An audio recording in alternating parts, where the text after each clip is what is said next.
You're listening to Cards to the Moon, a podcast about trading cards from both a collector and investor perspective.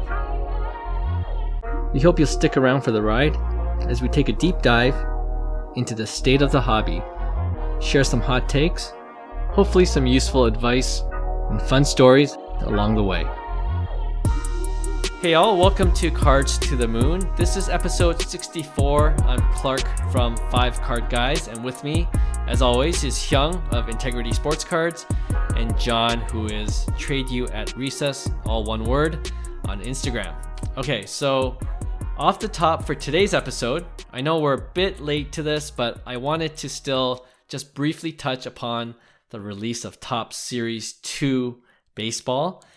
And I think at first we all thought that this would be an awful set to collect because, the rookies are not in there and there's not a lot in the checklist. But John, I think you're the one that sent a link to an article revealing that Topps Series 2 actually has a few juicy short print cards available in this set, which frankly kind of saved the set from being almost completely worthless. So, right. John, do you want to share what we're talking about here? Yeah. It's all Scotty B, man. Shout out to our homeboy Scotty. He released the video of originally the rookie list for Series 2, and it was all, everybody was expecting J-Rod, Bobby Witt, and the fact that their names were not on there, it was just so disappointing. Right. And made you think Series 2 is going to be complete trash. There was literally subpar names at best. And then, not too long ago, Scotty B updated a new video revealing that they will, J-Rod, Bobby Witt, Torkelson are in fact in the set, but their flagships are going to be SP, a la Acuna Bat Down, which is exactly what everybody and the hobby wanted to hear. Completely saved it, and it made it, for me, turned it sort of into a pretty hot product. So huge news. Mm-hmm. Yeah. What do you think, Hyung? I'm not sold. I'm not completely sold for a couple of reasons. I don't think they're as SP as we think they are. That was going to be the next thing I wanted to talk about. And I just see these prices and what people are paying for them, and I get it's the release, but just to put into perspective, like Acuna's Bat Down, like PSA 10, there's a pop of around 200, I'd say. Okay. Yeah. Then the next year, 2019, Vladdy was in the same situation. They kind of did a SP, no numbered, where it was supposed to follow the Bat Down. But I don't know what the PSA 10 pop count is, but I imagine it's over 2,000. So I'm just, okay, so you notice the trend, and that was pre-COVID. Right, so you're talking about a huge increase in print run just from the 1 year, and the Vladdy Bat Down, just to give you a perspective, is selling a PSA 9 selling for $45. So you go fast forward to 2022 Series 2. How much more print run is those, Bobby Witt, and are they true SPs, and is it kind of like following the same as Vladdy? Even if it's at like the Vladdy stage, a PSA 9 / raw card at $45 versus the $300 you see that are selling at. So just given perspective, not being like a downer on it, I'm happy that they're in it because I think they're going to be great cards in the future for people, because it's kind of like their first rookie card as an MLB player, right? So just to put things into context, that's the only thing, it's something to be wary about just based on pop counts and prices, right? Right. It's a great point that you make, because as I have been observing people rip, you do see those guys pop up very easily. Right. For a short printed card, to see it come out fairly easily in blasters, fairly, almost one per hobby. It looks like people are hitting either one of the three, which was, in previous, if you're chasing Luis Robert, his base, you're getting one out of a hobby box, right? And we're talking like high printed base cards. So I don't know what the actual numbers are, but it does certainly seem like, which has been sort of the pattern and the theme with all cards that have came out since last year of sort of this overprinting, it does seem like there's quite a bit. So if you have it, probably a good time to sell. But still, regardless, if you're just looking at it straight without looking at the numbers, just from a hobby perspective, it is still exciting. For me, it was when I heard the news. I was gonna say you guys are downers. Let's rip, boys. I know. That's why I'm still ripping 2022 Bowman. Right.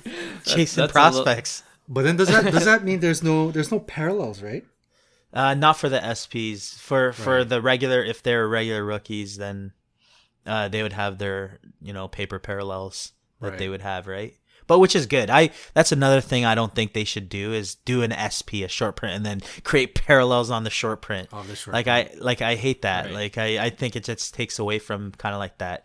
Right. That short print. Because Topps Chrome does that. Topps Chrome does that Topps with Chrome. like Bichette SP, and then there's like a refractor, and then a gold, and then I don't like that at green, all. I'm not a fan. Right, I see. And then Courtside does it with Panini, right? Kind of like, I mean, Courtside. I wish they just kept it at like a certain kind of, you don't need all of the parallels, right? So the courtside base is a short print in itself, right? And they add a silver, and then tie dye and stuff like that. But then there's tie dye concourse. There's tie dye, right. In other sets too, right? Or another variations. So yeah.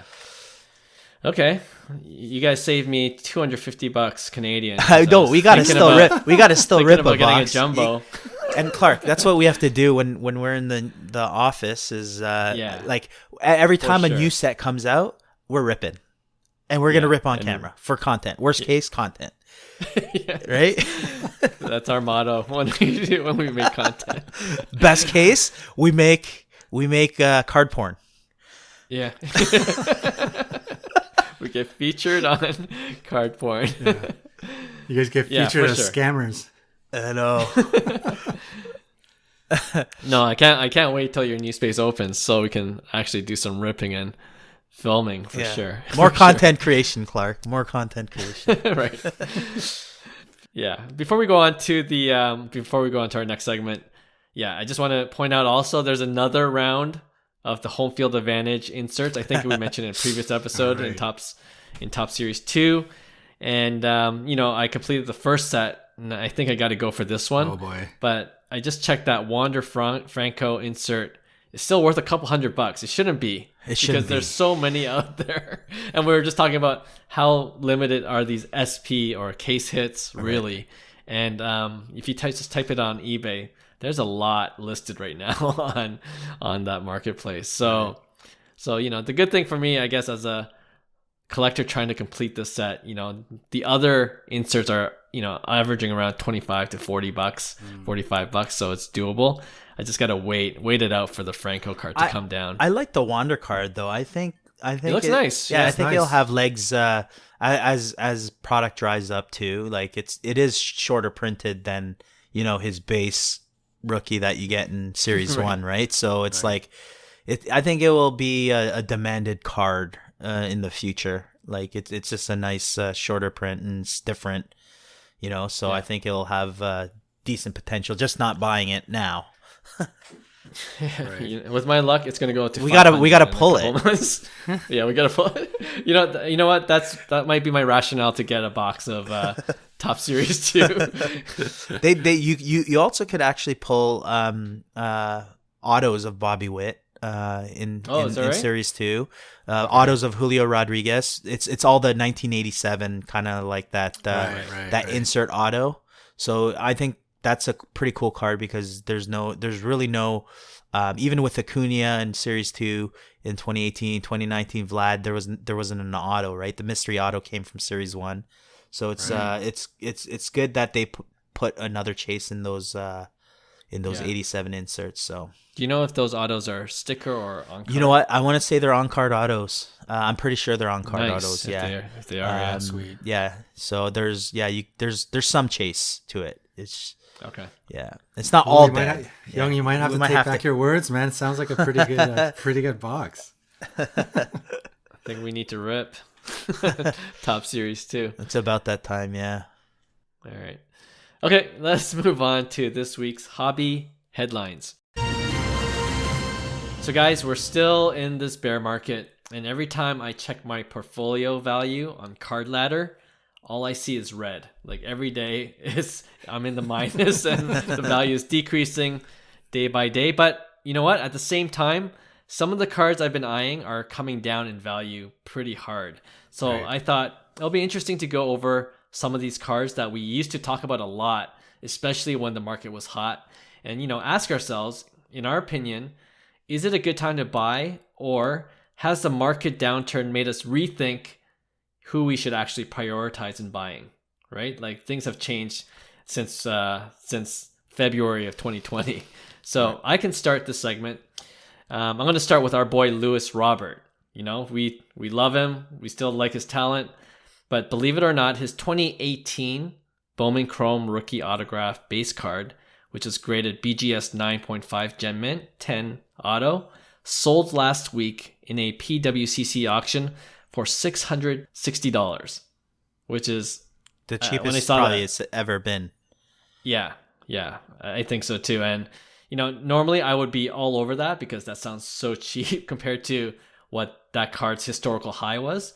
But like I said in the intro to this segment, in this market, if I'm looking to flip, I'm kind of want more of these short-term holds with a little more volatility, right?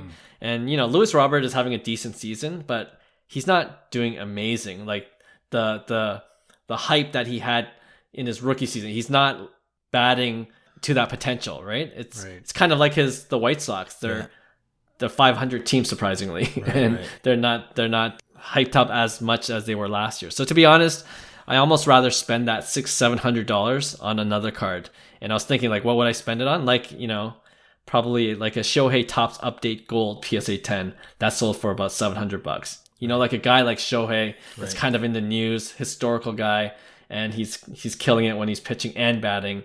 Maybe I take a gamble there instead of Louis Robert. So I don't know. What do you guys think? So many to pick from. So many.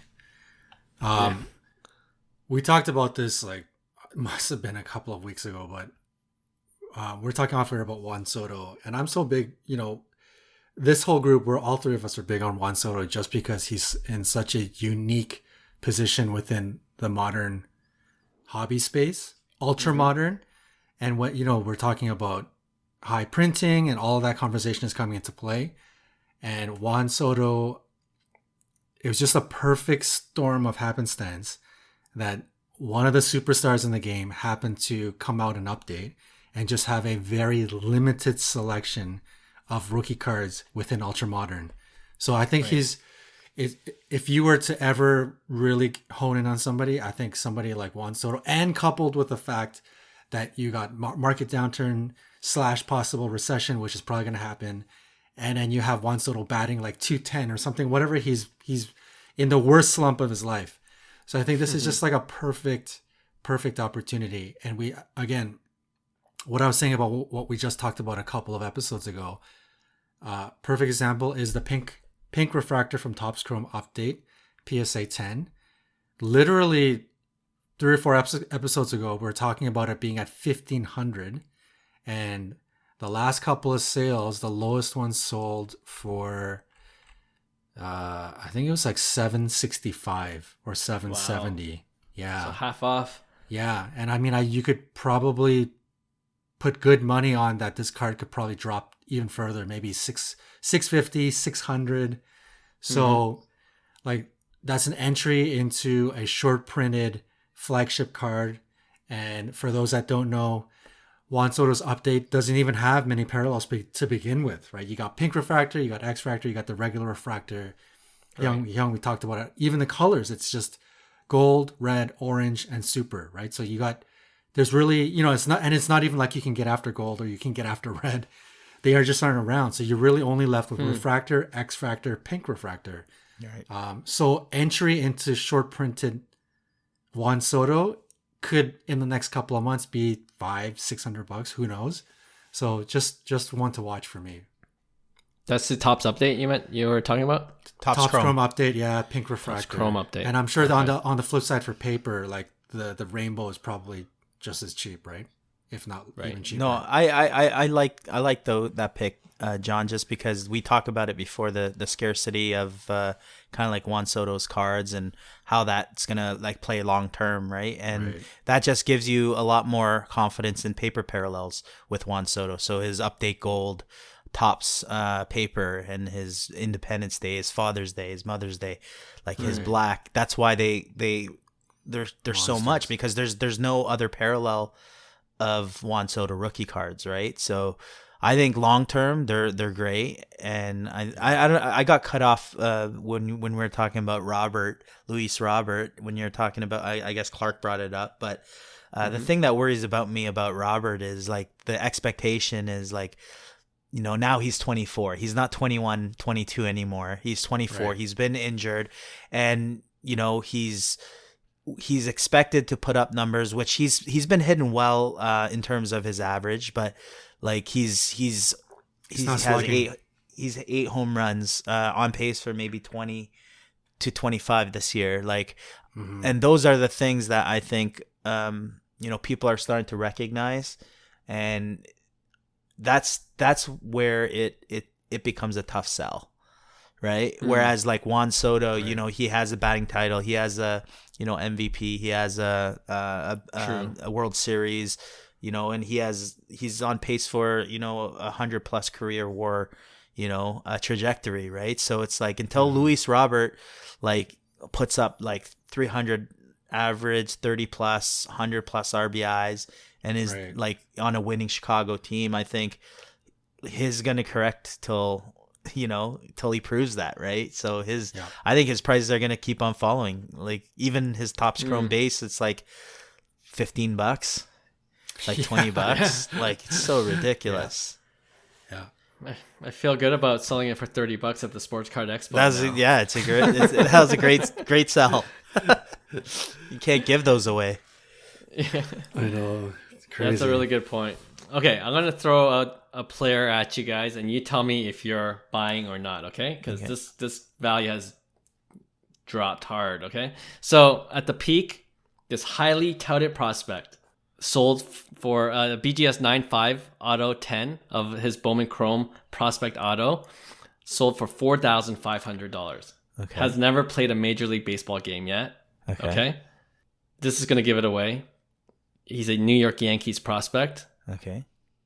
And his last one sold for $650. This is a refractor, sorry. $499. Auto. $499 refractor Bowman Chrome prospect auto. Who is it? Jason Dominguez. Yeah. Jason Dominguez, yeah.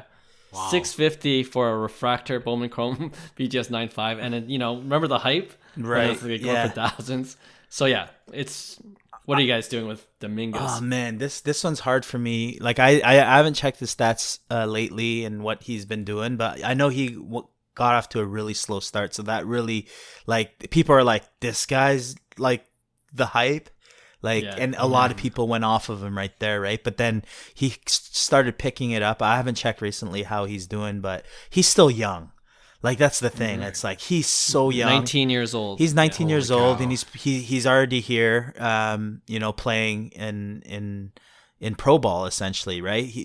There's a lot of players who stay on the islands and they don't come here until they're a little older. So it's like for me, it's like Dominguez came here young. He has a lot of experience already. As I think 17, 18-year-old is when he entered the league and got professional at bats here. So I think he's it's too early to tell. So it's like I don't mind that play as much because as opposed to a Luis Robert, for instance, because Dominguez could still, all of a sudden figure it out, right? And then he ends up having, an enormous minor league season, which is way easier to do than a major league season, right? And then all of a sudden he's in a top 10 prospect again, and then what happens to his prices in terms of, we talked about the volatility, right?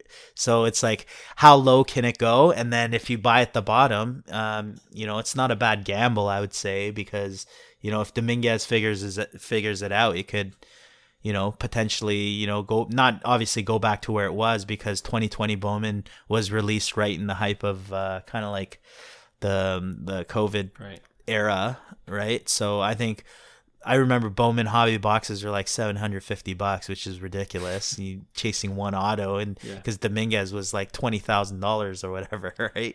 So that hype was too big, way too big for a prospect. And at that time, no one was even on Bobby Witt Jr. Right? He was like the secondary chase, and his prices went for nothing. Everything was on Dominguez, right? And then in that set, you had Volpe too, who was up and coming. But yeah, I think Dominguez is he was way overpriced to begin with and way overhyped. So it's like how low can it go? And that might not be a bad buy-in. Yeah. Yeah. I feel like with Bowman first, that's the game, right?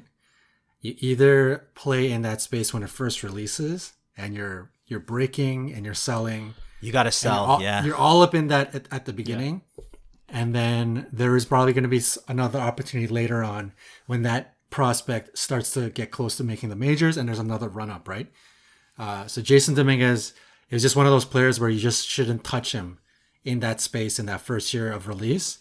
And then now is the time, and now this is like, when you're talking about Jason Dominguez, you're talking about Luis Robert. And we talk about this all the time. Do your research, right? Especially easy for somebody like Hyung, who's ex-pro, he knows what he's looking at. A little bit more difficult for the peasants like Clark and I trying to figure things out. Yeah, I have no clue what I'm looking at. Watch, but watch clips, look at trends, look at their career path, how they're doing, and then if you are convinced yourself, don't let what is happening to the hobby let you stray away from your ideology or what you believe in, right? So if Clark and I really believe in Luis Robert, but the rest of the industry, like, thinks like Hyung saying, Luis Robert, I've given him a chance. It's been 3 years. He's kind of injury prone. Yeah, his batting average is pretty good, but his OPS is not good. And his, he's not really slugging, creating, and WAR numbers aren't that great.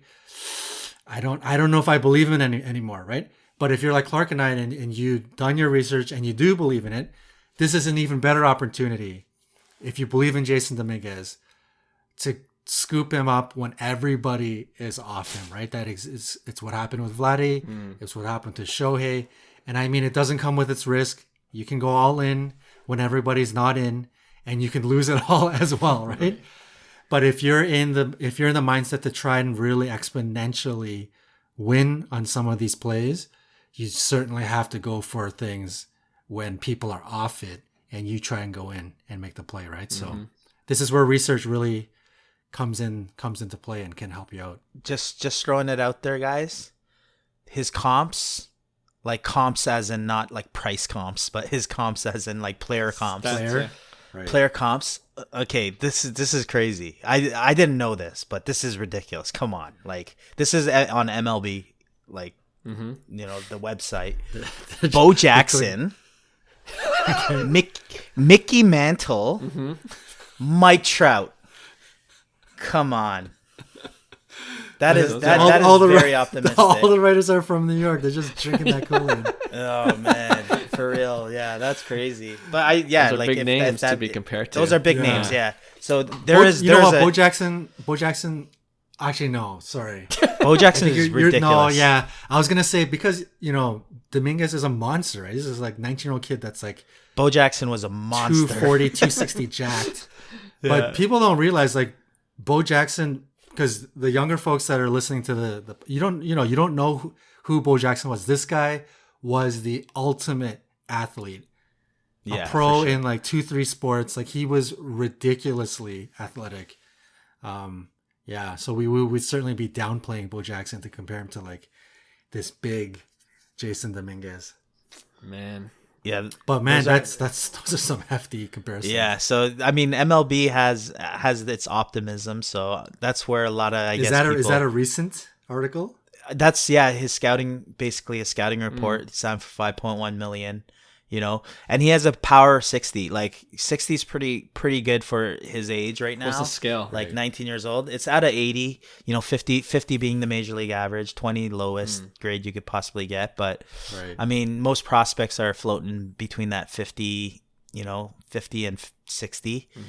Guys like Vladdy, flash 80 on their hit tool. So Dominguez is 55 for his hit right now. Power 60, run 55, arm 55, field 55, overall 55. As a 19-year-old, that's pretty good. Yeah, it's pretty damn good. Yeah. So they project him as like a pretty big power guy. So it's like, and that comes with age, as everybody knows. Like, sure. you know, you're a kid. He's still a kid, right? Unless you don't even have that adult body. Yeah, exactly. Yeah. So but that's the thing. It could go sideways. Like Dominguez looks like he's 30 years old already. So it's like, well, what's his adult body gonna look like? You know, a senior citizen by the time he really is 30. Yeah, he might be the same age as Albert Pujols. God dang. Yeah, I just wanted to bring him up because, you know, the combination of the overhypeness when his cards first came out as a 17-year-old at that time, right? And and just how far it's dropped. Like, for me personally, super tempting. I love playing in that space about like that $500 to $700, you know, where I can, you know, if everything bangs right, it could 3x and that, or even more. Like, that's you know, I always come down to this. Like, that's why I bought the Shohei at 550. Like, I look for those like ones that could really jump if everything breaks, and then, you know, for me that worked out to 3,500, right? And I think Dominguez, it could do, if you hold it on for 2, 3, 4 years at this price, it could be an amazing deal. But and it could even be next year, you know, like that's what I'm saying. It's like he's not having a great minor league season this year, but what if he has a great like instructs, or he comes back next year and just is on fire next year? You know, there's going to be that hype again, right? Sure. And you're there ready to, you know, sell that. So the pedigree's there, people know him. Well, his most while we were talking about this, I was like looking on the news for Dominguez, and his most recent one 3 days ago, it says he hit a bomb. There's a 7th homer playing down in Tampa. So yeah, that's pretty good. Like he's picking up a little bit. 19-year-old, yeah. And you know, like, you know what? Honestly, just the way the Yankees are playing, just dominating the league so far, like they won't need Jason Dominguez this year. So that might like, you don't have to rush him. That might just like depress his value even more, not by his own skill set, just the Yankees don't need anyone in the lineup right now. So that might push it down further, and you know, it'll be really interesting if it goes down below 600 for his first Bowman Chrome auto. Right. Refractor. That's crazy. That's crazy. All right, I have one more to throw at you. I don't want to make this too baseball centric. I promise the next segment will cover different sports, but you know, we talk about Mookie Betts a lot, and I was just curious about some of his rookie auto cards. So, you know, one I've been eyeing personally, the 2014 Topps Heritage Real One autograph cards. You know, I think Hyung and I were both really big fans of that set. Huge fans, yeah. So the last one sold, a BGS 9.5 10 auto grade, sold on June 2nd for $1,250, right? Yeah, it's a great deal. And an SGC 9.5 10 auto sold for $875. So like it's getting to that point where for guys like Mookie, that's already kind of like Juan Soto a little bit, you know, like had playoff success, won a World Series championship, MVP, or in those talks, like, you know, he's already got a good resume behind him. I don't mind going after those guys at its depressed value. You know what I mean? Especially the older cards, like we talk about, like how, you know, print run 2013, 2014 era, like it was a hobby. That's it. That's the only thing that existed. So like cards like the Heritage, like try finding any like Heritage, like auto of Mookie Betts, even people who are selling, you know, and I don't, like as time goes by and as their careers are established, I'm telling you guys, like the Heritage Real One autos, they're tough to find. You don't see them, and that's why I don't mind these during a recession, because they're long-term holds, and you know, you're not going to really see too many of them. I think you're going to see a lot more cards go first before a Mookie Real One auto. Somebody cashes that on that, unless they absolutely have to, right? Especially at like $600-700. Come on, like I'm a buyer there. Like if but that's the thing. It's like I think a lot of people are. It's just a matter of if you could find one and it's the right time to pull the trigger, right? Even that scenario is hard to kind of come by, like to even be able to purchase one, right? So I personally love the Real One auto.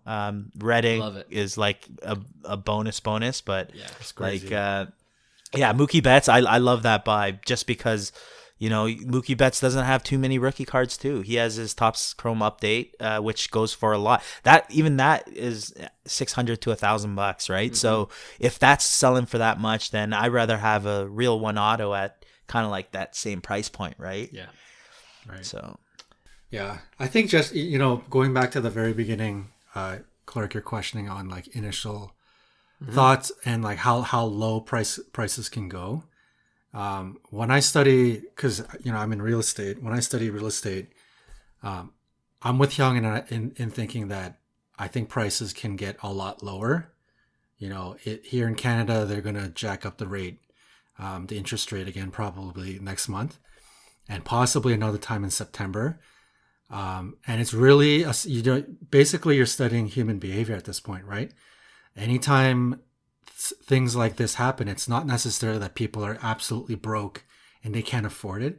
It's just everybody gets into the mindset of being cautious, a little bit weary, and they'll stand off and kind of take a break on certain behaviors, right? So I think for people in Toronto and Canada, the expo that's coming up in November, I think that's a great starting point to potentially start to look at some good cards.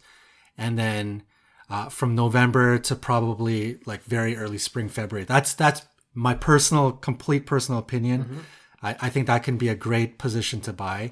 And, we always talk about this, right? Like, I think everybody in the hobby space in the last couple of years says this, I wish pre-pandemic I would have had the wherewithal to spend the money then and to buy these cars for super cheap. I regret it so much. Wish I had that opportunity again. And man, I think maybe that opportunity is about to be upon us now. And some people can say, you're trying to pump and dump or whatever, But think about this, right? Think about where prices were pre-pandemic. And you would probably agree with me that a lot of the cards right now are back to pre-pandemic pricing, right? Especially somebody like Luka, literally his cards are maybe even worse than pre-pandemic pricing. And I think most people would agree, minus investors and sneakerheads and people that just kind of came in for the quick flips and are leaving the space now possibly. Most people will probably agree a lot more hobbyists came back into it versus pre-pandemic. Like actual people that are continually looking to spend money and enjoy the hobby. I think a lot more people are in it. So you're talking about a lot more people in it, but we have pre-pandemic pricing. So I think at some point when you just literally weigh those two together, at some point for me, I could really see prices bouncing back and the demand overall being there. So yeah, I truly believe there is going to be a purchasing time coming up pretty shortly. So I like that. That's my opinion. Yeah, no, I agree with a lot of those points. I think, at the end of the day, like we always say, collect what you love, right? So, right. This is especially true during these times. And, for sure, we're not giving you guys financial advice or anything like that. But yeah, this is just kind of our conviction, and we love the hobby. And you can't lose if you collect what you love. But for the flippers out there, like, I'm still interested in finding good investments to work my way up for bigger cards. And, I think there are opportunities there, but I'm not saying like, every card's going to be a hit. Like you really got to be selective now, especially during these times. Like that's just being real. So as long as this bear market lasts, we'll always hit on these kind of topics for our podcast episodes. Cause we don't want to like create a rosy picture when it's, it's pretty grim looking there in some areas of the market, especially, even with the sports card market too. But I thought it'd be good just to see where some of these prices are. And yeah, if you can afford to buy some of these cards, there might be a good opportunity to do that. All right, let's go on to our next segment. We're calling Chasing Goats.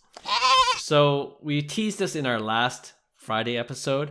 And, we also talked about it before that in this kind of market, looking at investing in GOAT players might be the more wise thing to do if you have the money, right? So, and that's because all prices are coming down, including GOAT players, and there might be good opportunities, probably, opportunities that we haven't seen in the last 2-3 years that we're seeing now to snag one of these top players. So for this segment, I came up with a list of 4 to 5 GOAT players and got the value of their iconic rookie cards at the peak of the hobby. Most of the peak is, you'll see that it's around February, March of 2021.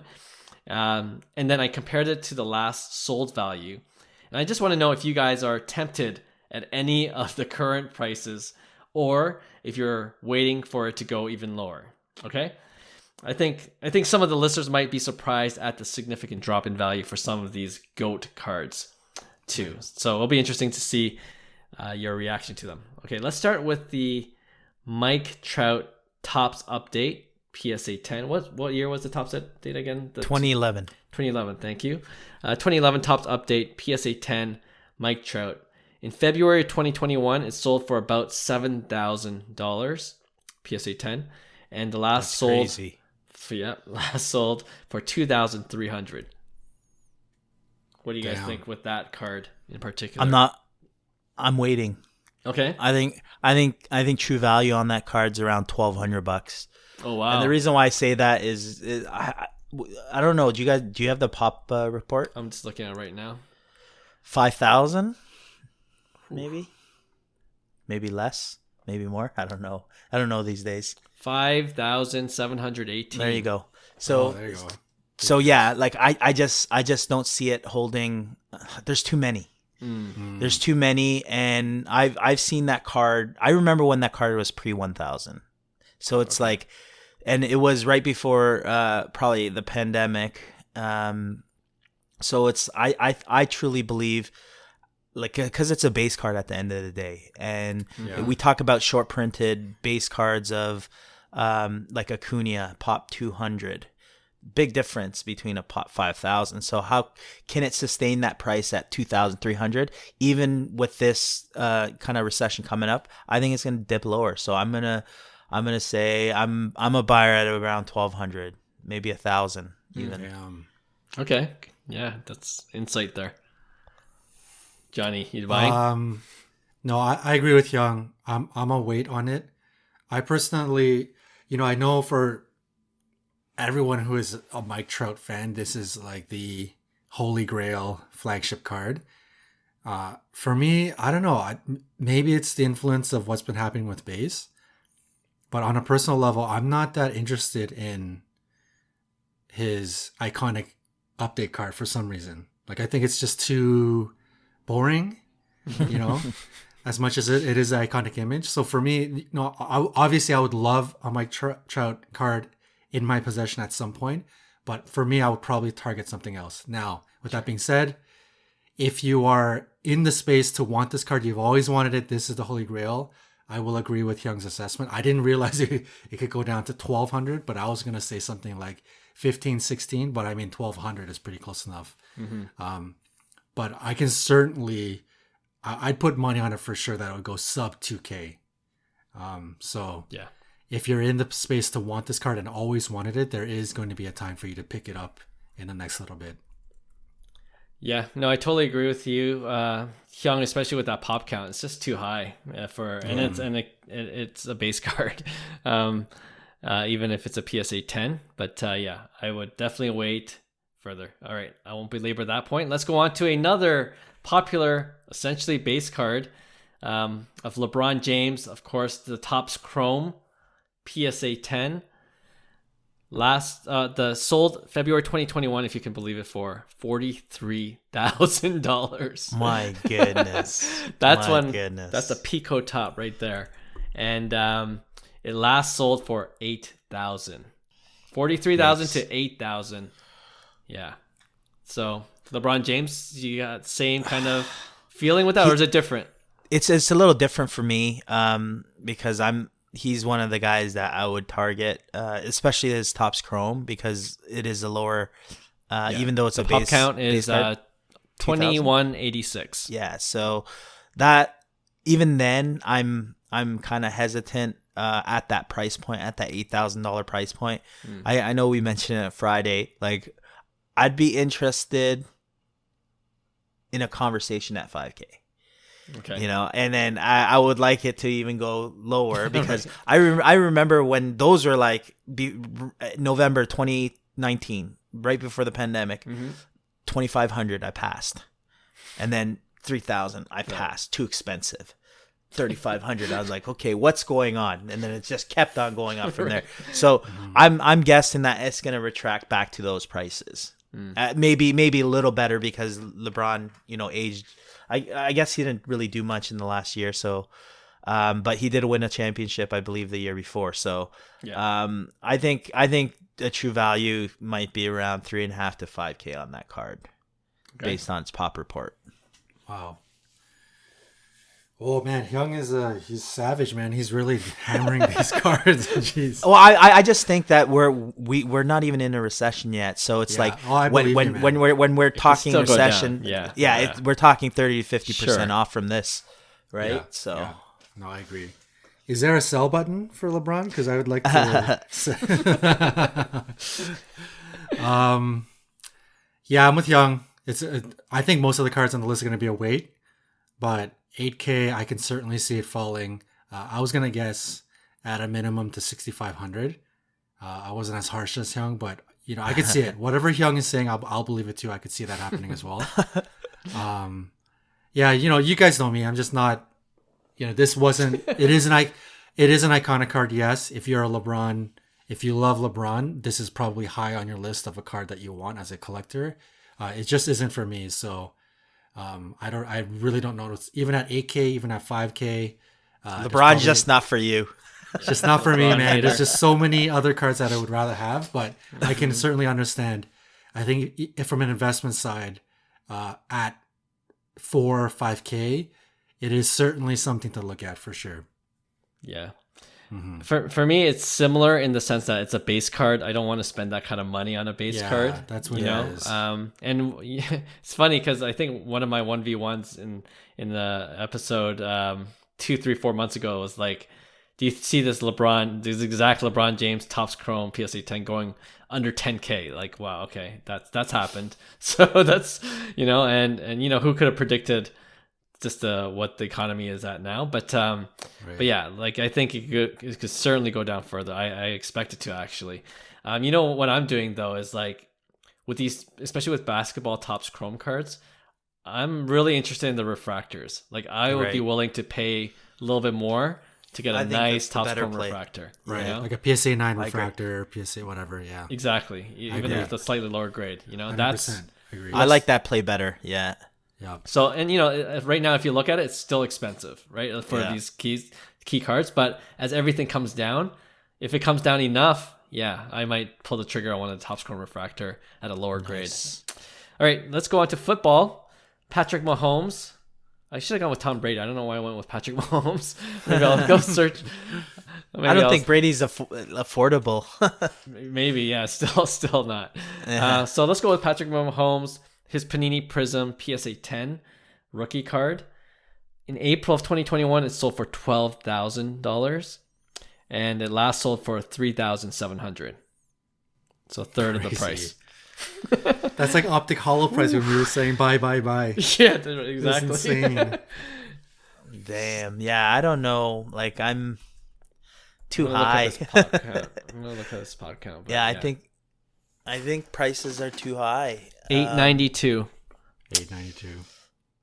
That's not bad. That's I honestly rather, man. That's a silver. I think I'd rather have his XRC, to be honest. Yeah. And I don't know what the prices are at that point, but like it's more for sure. Yeah, but I remember it was when it dropped, it was about 10 to 12K as well. So it was at the peak of his silver, maybe. You know what? You're right. I just looked it up. At its peak in February of 2021, sold for 16K, and the last one sold for 5,200. Fine. So it's relatively the same kind of ratio, right? And the pop count's 208, so a lot more. Yeah. So I like the play just because the pop count is lower, but I think his Panini Silver still will dip even more. Mm-hmm. But I think I'm a buyer potentially of his XRC if it dips like below that 5K, 4K mark. I think I like that look of that card better too. Oh, the XRC is so nice. Yeah. Sweet. And XRC is a year before, right? So technically it's his first. 2016. It's his first card. True. Yeah. Oh man, that's a good price. I think. Ooh. Yeah, I would imagine it's obviously based on what Hyung has been paying, based on what I believe. For me, I see 20 to 30% more drop in the next little while. Hyung is obviously sees something like 50, but you could see this card being at like 25, low twos. Perhaps there's some support at low two, but man, if it's at like 2100, 2200, that's pretty crazy to me to have like. And his Prizm year, I don't think there was a base, right? If I'm not mistaken, I think it's just straight to silver. Mm-hmm. Man, and this is like this is his main. This is the juice, man. This is the main card, right? Mm-hmm. Yeah. In the low twos to 2500, that is a great price if you believe it. You still believe in Mahomes. Yeah, I like it personally. Yeah, it looks like we were seeing a trend here. We're still waiting for it to go down. For sure. Yeah, I think that's the wise move, but it's interesting to see how far it's dropped even now. Now that we're not even in a full-blown recession yet either. Right. So, I'm going to agree with you guys. Just for fun, I looked up Tom Brady's Bowman Chrome. His PSA 10 base Bowman Chrome at its peak sold for $26,000 in February of 2021, and last sold for half that, $12,500. Pop count 1,100. I want a Tom Brady so bad, but I don't like the Bowman. I don't like the Bowman Chrome, and it's again this sort of like base thought process of base. It's just too boring. Bowman, but I think that Bowman Chrome is such an iconic card, though. That's the only thing it does have. It is that like a lot of buyers in that card. Sure, a lot. Yeah, I'm just off it, man. Like and my prime example we talked about it was Kobe. It's the like SPX. My holy grail Kobe card is his Topps Chrome rookie card. Mm-hmm. But as I sit here today, if somebody were to ask me if you had $6,000, $7,000, whatever it's going for, $6,000, $8,000, would you spend it on the Topps Chrome PSA 10?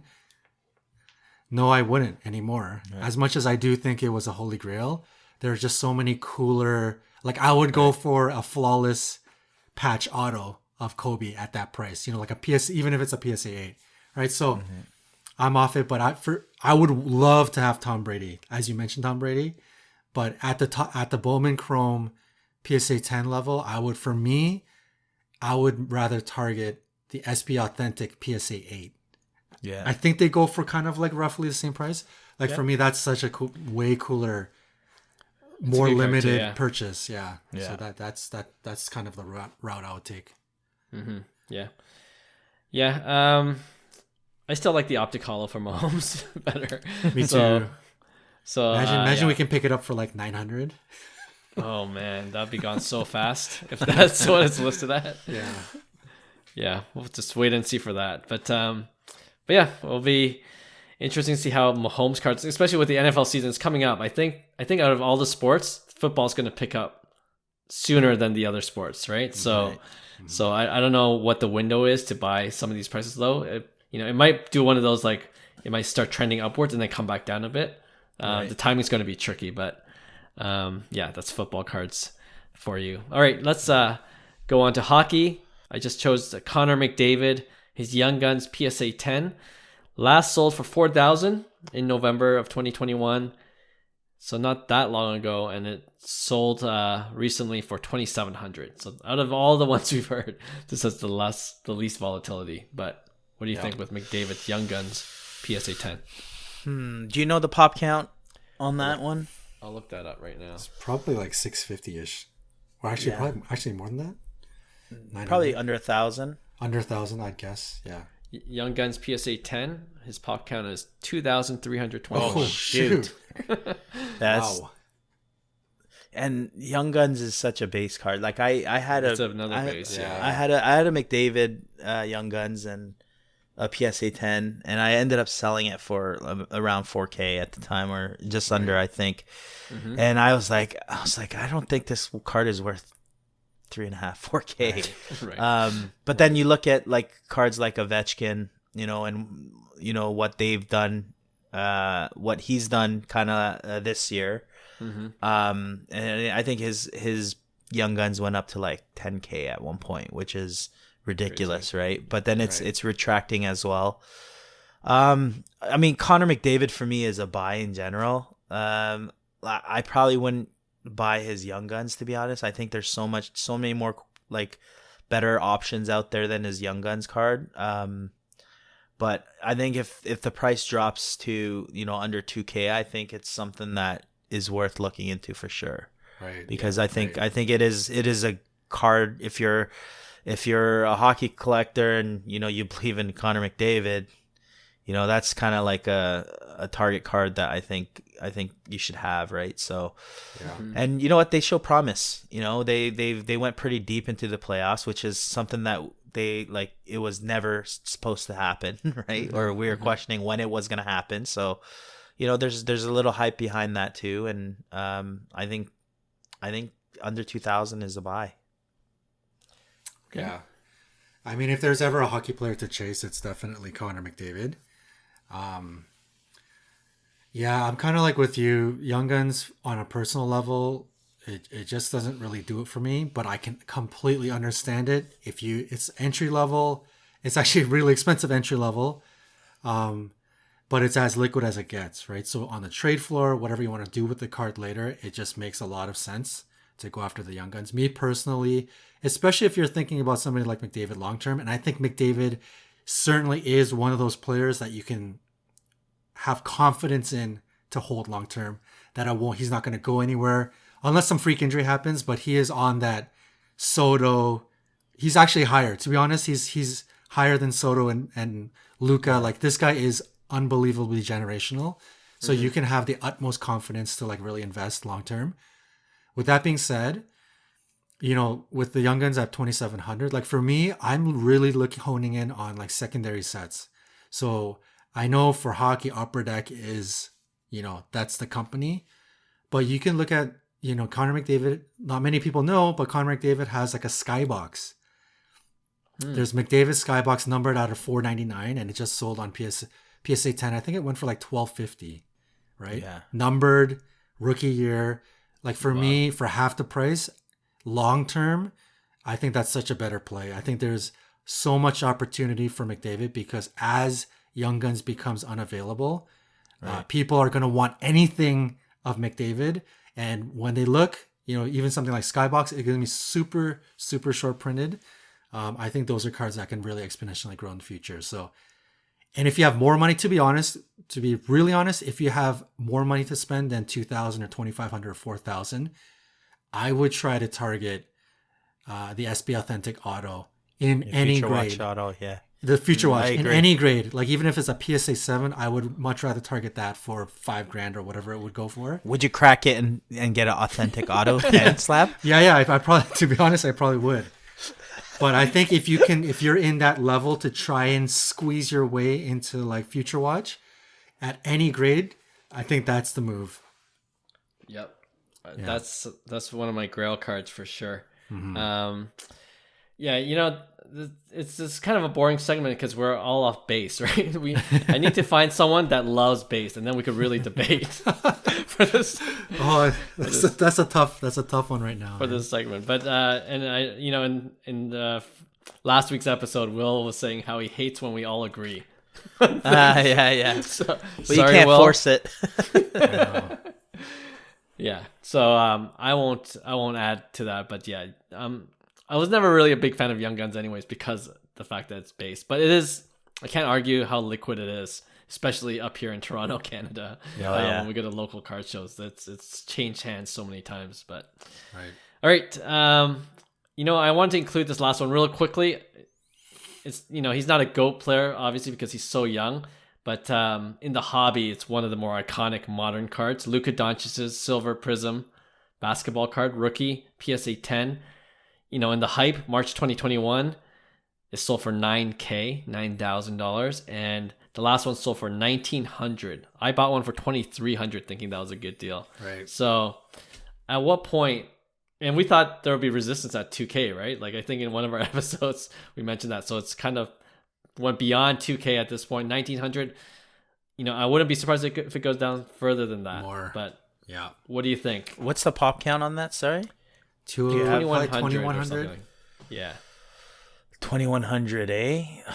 Man, he's so young. Oh my God, he's still 22 years old. 4 years in the league. Like, it's not that I'm giving up on Luka, but like for me, it's like he's gonna have to start. Like Dallas needs to do something. He needs some help. He needs to win. Yeah. Well, he needs to win some just brass. Mark Cuban, come on. They just picked up Charles. Oh yeah, Wood, that's right. So that's right. gonna be monsters. Yeah, I really like Luka. I think he brings such a different dimension in the game of basketball, and representing the European side, like it's such a growing game there, and he could bring that flavor into the NBA and be one of the best players in the NBA. He gets a lot of, I guess, knocks because he doesn't win, obviously, because his team is terrible. But like, he's 22 years old, 3-time All-Star, like, and a trajectory of an amazing career. But I think a lot of people are saying this guy needs to win. He needs to win if he wants to be considered. If you want to talk about MJ, you want to talk about Steph Curry, LeBron, they all have brass. You need in basketball, you need brass, and he needs to start winning and prove that he's a guy that can.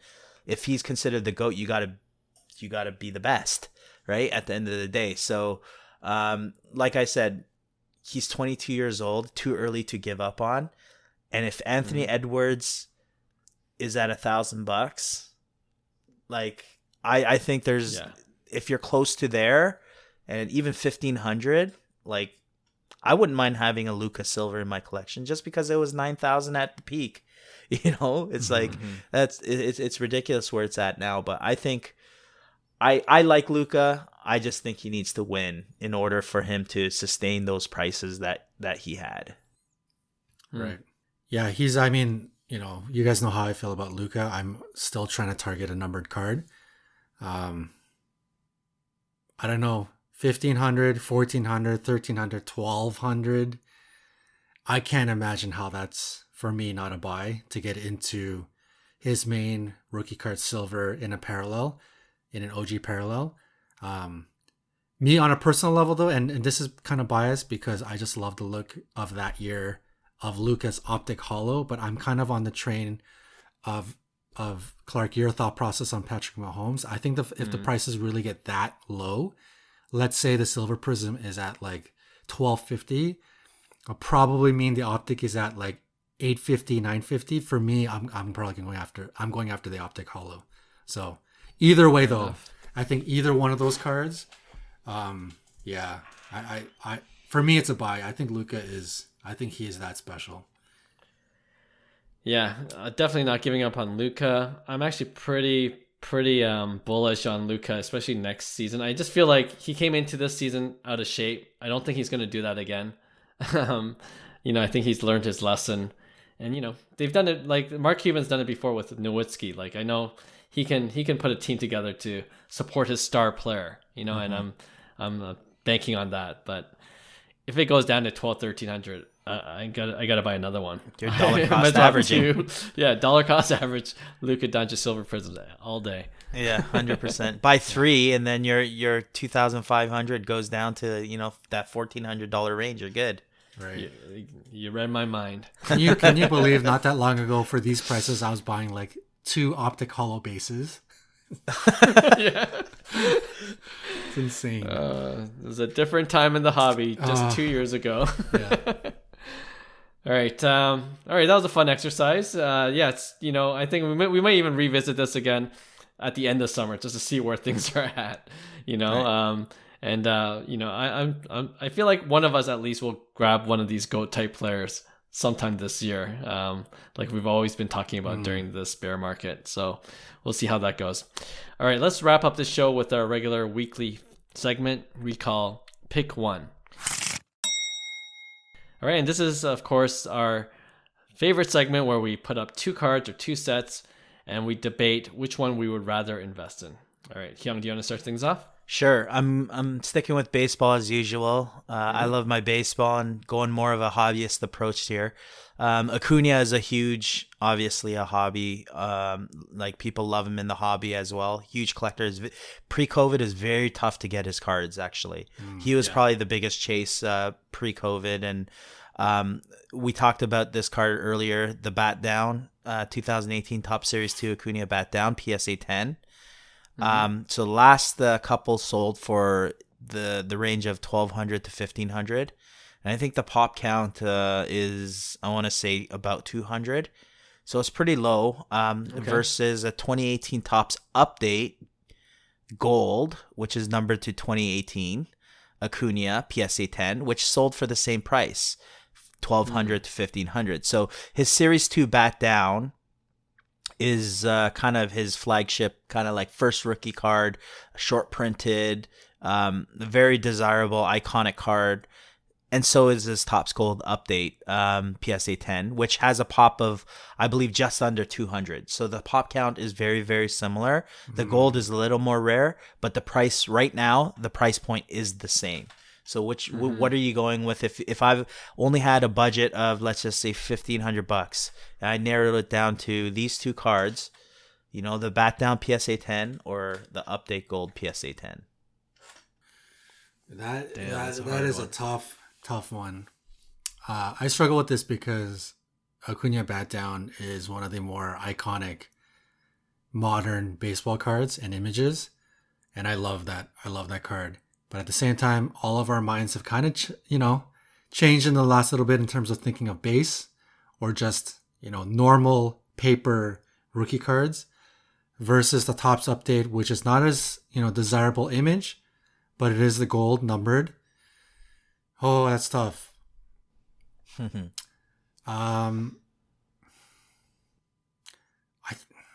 don't know. It's really honestly, it's a coin flip. But I'm gonna buy a hair. I think I'm gonna pick the gold. I think there's just so much that's happening with this whole. I mean, look at the way the 3 of us are thinking, right? You can only imagine the rest of the market if you take sample size. I'm sure a good chunk of the sample size is thinking the same way we are. So with the way people are thinking, I think it's safer to put your money in number 1 numbered, and number 2, especially things that have the word gold in it. Seems to be such a huge buzzword in the hobby. So I think the gold is the way to go. All right. Yeah, this is a hard one actually because, I like, when we got into hobby, like everyone was talking about the Ronald Acuna Bat Down. Right. Like that's what people wanted, right? That was the card. It was the card. Yeah. And, even like I didn't really care for it at the beginning, but because people talked about it so much, I'm like, damn, I kind of want one too now. Like it's kind of permeated into my brain that I want one. And then so like it's become this thing for me, like, oh, it's kind of almost like a flex too. Like, oh, I got a Bat Down in my collection, right? So, but like maybe it's the market downturn. Like you start to rethink everything, what you thought about in the hobby and just have different perspectives on different cards. And I think as John alluded to when he was picking his pick for this 1v1, I'm in the same boat. Like at the end of the day, it could fall out of favor, like everyone's talking about the Bat Down and maybe a few years it's not a big deal anymore. And at the same time, I just think gold is the standard, right? Like people that get into the hobby, they're going to look at a gold card and it's going to look nice, just visual appealing to them, right? And add on top of that, it's numbered, and like pop count, I just checked for PSA 10, it's 187, so it's really low. I'm going with the gold for sure this time. Nice. You know what? Like if I think pre-COVID, the answer of the majority would be Bat Down. Oh yeah, and Absolutely. the reason was like people in the hobby, they don't believe the US 250, which is like 2018 Topps Update, the Bat Up. They even designated it as Bat Up. Right. It was kind of like the mass printed, kind of like crappy rookie card, and it shows. Like if you look at a PSA 10 bat up, it goes for probably less than $100 now, or maybe about $100, right? Yeah. So it's like, do you want the parallel of the secondary set or kind of like the OG bat down, right? So that's where it gets me is the 2018 like gold. Any paper parallel in that set was money. Like there's no set better than 2018 Topps, right? In terms of the paper parallel, like it is the most beautiful, especially the golds. So it's obviously tough for me, and I've owned both cards, and I'm actually gonna go bat down just because I pre-COVID I'm going with my gut. Like nobody wanted it's not that nobody wanted the update. It was a secondary card, and the parallel, obviously the chase were the Independent Day, the clear, and gold was kind of like not the bottom of the barrel, but like it was like, okay, that was last. But now obviously, things kind of, changed up a bit. So, but for me, it's like the image, the bat down. The only parallel to that was the Sapphire, right? And look at the Sapphire prices still. It's holding so well. So I think the bat down is such an iconic card, and it has a super, super low pop. I think it was like 200. So it's just equivalent to the gold Acuna. And don't get me wrong, both, you can't go wrong with both cards, but I'm going to stick with the Acuna bat down. I know it's not going to probably be the choice right now. If you were to put a poll up, it'd probably be the update, because I would lean towards that. I that logic is the same, like the way I see it where you guys are reading it, but I just think that long term the bat down card is the card. Like it's the image, and that might be too much hobby, but that's me. I could say that. Yeah, no, I can't argue that for sure. Yeah, good one. Yeah, Johnny. All right, fellas, 1v1.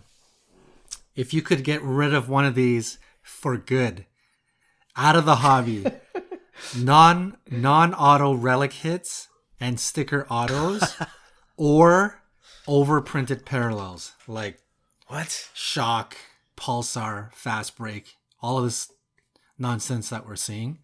If you could get rid of one for good in the hobby, overprinted parallels or non-auto relic hits like paper napkins and sticker autos. Paper napkins. So wait, the non-auto relics and sticker and grouped into one, yeah. So would you rather get rid of the non-auto relic hits and sticker autos, or get rid of overprinted parallels? It's easy for me because you include sticker autos. I don't mind sticker autos. I don't prefer them, but I don't mind them. Right? So let's say take that out. So for me, it's like if it was non-auto relics versus overprinted parallels. Even with the upside down sticker autos? Hey, that makes it rare. That makes it pop one. I would, the relics. You know what? No. The parallels. So you're getting rid of the parallels. Yeah, the overprinted parallels. Right now they have both very, very limited value, no value actually at all. But I could see the relic rebounding. We talked about this too, like with Fanatics. Right. If they could do something like that, something with the relic cards, I could see that rebounding. So whereas overprinted parallels, it's just for kids at that point. Yeah. You just give it away. Right. Yeah. So I'm gonna go with parallels. I'm gonna agree with Clark. Like for me, I still enjoy. It's not that I enjoy sticker autos. I've accepted sticker autos, and it's needed at the end of the day. I think there's way too many parallels. I think it kills. Like there needs to be a balance between upper deck. They make no parallels, and then it's like right. Topps Chrome. It's like Parallel City. It's like, guys, find the in between. Right. Of that, right? So, I'm gonna go. And I agree with Clark too in terms of Fanatics being in the apparel game and the licensing. I think they could do so much more with relics now. Topps, they don't they just force it and put it together. It's the worst. Like whenever I pull a Topps relic, it's like the worst feeling. I rather not have a relic, right? That's how much I hate those relics that they put in. Yeah. But Yeah, sticker autos I actually like. I don't mind. I think they're needed. So I'm going to keep the sticker autos for sure. Wow. Okay. Damn, I didn't want to do this, but it will be a sweep. I hate non-auto relic hits. I think it's such a waste of a hit. It's just a waste of hobby space. I'm not a big fan of sticker autos as well. I would love for both to be gone.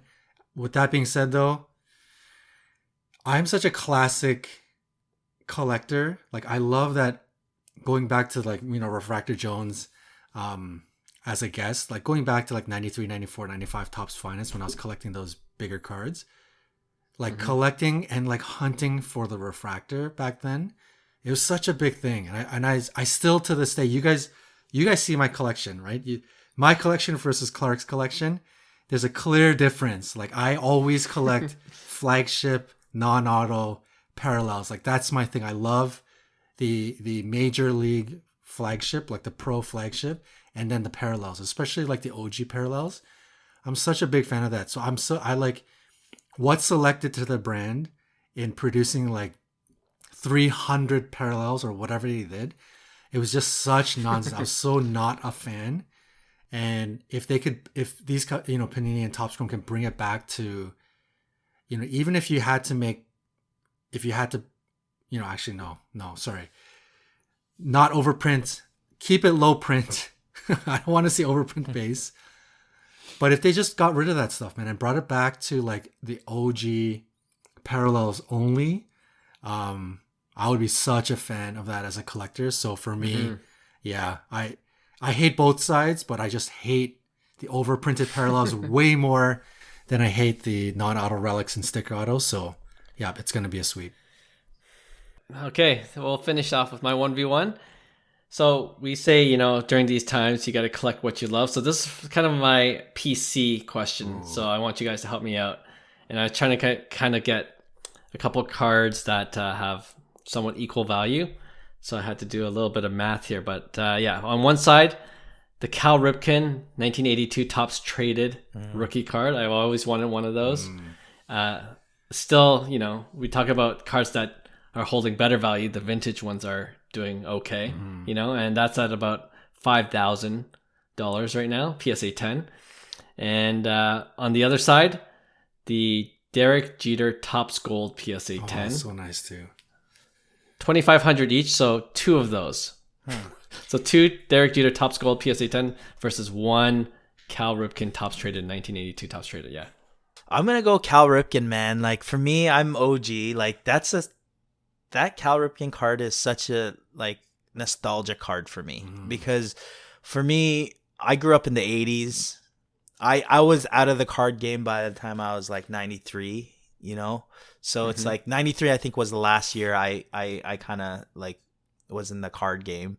But the Cal was a legend. Like, he has the story of like, the whole Kevin Costner deal that we talked about, like, he's such a legend. Like, and he basically kind of reinvented baseball in terms of the stereotype of shortstops. Because the whole stereotype of shortstops were like, oh, you're a defense first guy, just hit for average, and you don't have any power. Like the Ozzie Smiths, the Dick Schofields. I shouldn't compare Dick Schofield with Ozzie Smith, but like the point is, like, no power, like low batting average. Right. But then here comes Cal Ripken, dropping 20 to 30 home runs every year, playing every single game. He's 6'5", just a monster shortstop. Yeah. And I guarantee you that Topps Traded card is pretty low pop. It has to be. I just looked it up. You might be surprised. It's 400. Right. So yeah, that's pretty low, I think. Yeah.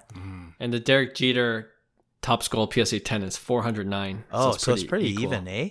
Yeah. I'm still going with Cal. Okay. The legend of Cal. Yeah, for me. Yep. The Topps Gold Jeter doesn't really do it. If it was SP, different. Right. The foil? Yeah. I was looking at that, but those prices are way yeah. You'd have to get like a BGS 9, like a high sub BGS 9 or a PSA maybe or 9. Or 4 Cal Ripkens. I could have gone the other way, I guess. Right. Okay, Cal. I love both players. I love both cards, but for me, it's really easy. It's Cal Ripken all the way.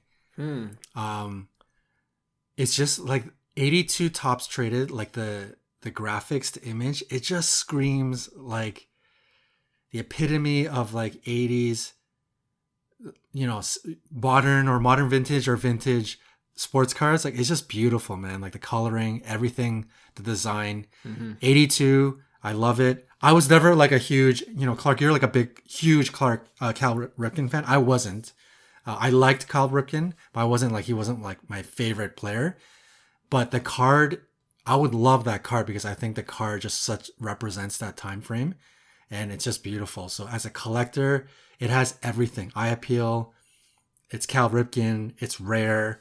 All of the above. Like, as much as I like the Cal Ripken, I also like the 83 tops Tony Gwynn, the one where it's kind of like he's like looks like he's running away. Yeah. Same thing. I think the coloring, the design, beautiful. Ricky Henderson. Right. And I'm not like Ricky Henderson too. All three of these guys, I wasn't like these three were my favorite players, but those three cards just represent that era so perfectly, and the color scheming, everything about those cards, top notch. So yeah, it's an easy one for me. Cal Ripken all the way. Okay. Damn it, it's going to be sweet. Sorry, Will. That's another sweet. Yeah, I mean, for me, it's a very biased decision. Cal was like my favorite shortstop as well. Next to Tony Fernandez, it's my hometown boy, right? Fernandez. Tony's 1A, 1B right there, okay? So Tony. When I first got back into hobby, I looked at Cal Ripken cards almost right away. That and the Ken Griffey Upper Deck, of course, right? Yeah. Just for nostalgic reasons. And even then, like, Cal Ripken top trade in 1982 when I first got back, it was expensive. Like, it was out of my budget. Right. But I wish, now that I have a few more bucks, I wish I could travel back in time and buy it back then. But yeah, now it's like $5,000, still expensive, but right. I would love to have that in my collection. I like the Derek Jeter Topps Gold. I think obviously I like the SP foil better, but I like the gold plate look, and I think it's pretty distinctive when you look at Derek Jeter rookie cards. And low pop, we just saw that, so just over 400. And I bought one raw, took the risk to get it graded at PSA, came back a PSA 8, which is not worth that much.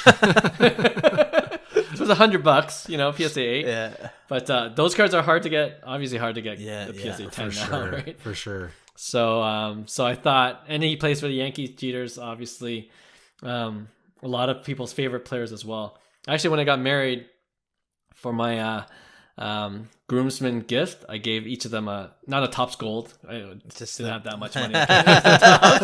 That's pretty sweet. That's a pretty sweet Topps baseball card for each of them. That's sick. So it's got some meaning for it to me as well.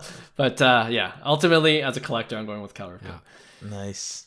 All right, that wraps up a longer show. We made up for the Friday short episode then, but we, as always, thank everyone that listens to our episodes. We are really encouraged by the positive feedback we get on a weekly basis.